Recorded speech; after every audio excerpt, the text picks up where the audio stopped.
What's up guys? Welcome back again to my YouTube channel. And for today's video nga, dahil nga sobrang busy ko, ayun, hindi ko na napansin na buhol na pala yung balahibo ng lionhead rabbit ko nga dito. Kaya naman for today's video, samahan nyo ako tanggalin siya ng buhol. And ayun, syempre tips na din kung paano nyo tatanggalin ng buhol yung mga rabbit nyo. Lalong-lalo na kung lionhead, yung mga mabalbong rabbit ang alaga nyo.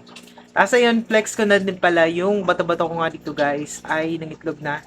Yun nga lang, hindi ko na natuloy yung pag-breed ng bato-bato sa fantail pigeon. Kasi ngayon, in-out ko na siya kasi nainip din ako kasi sobrang tagal na.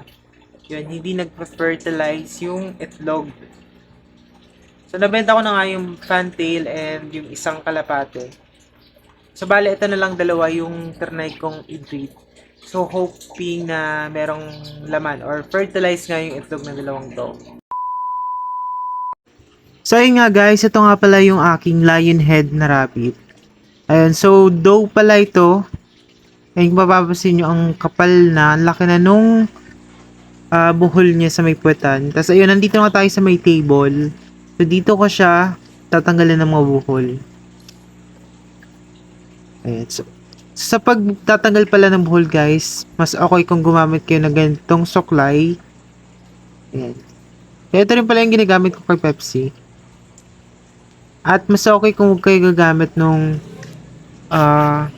maninipis yung pagitan ng suklay kasi may tendency na makalbo yung balahibo nung mga lionhead nyo.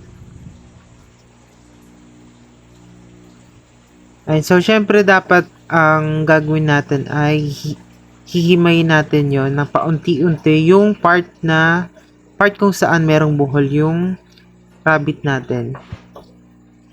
Syempre dahan-dahan lang din para yun, hindi rin masaktan yung rabbit natin habang ginagawa natin to.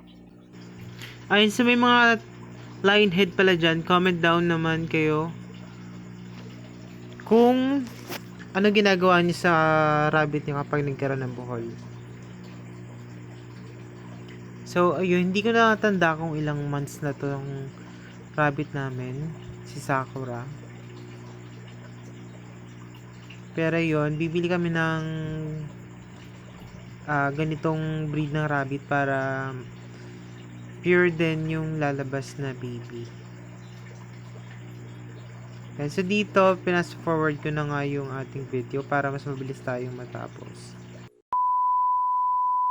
Then, after 30 minutes nga guys, na pagtatanggal ng balahibo, so ito na yung mga balahibong natanggal ko, yung buhol. Ayan, ganyan kadami. Tapos yung part ng may sa may puwetan, is trinim ko na din, maalis yung balahibo kasi yun. Medyo napapagod na rin tong So, yun lang for today's video. Thank you for watching guys.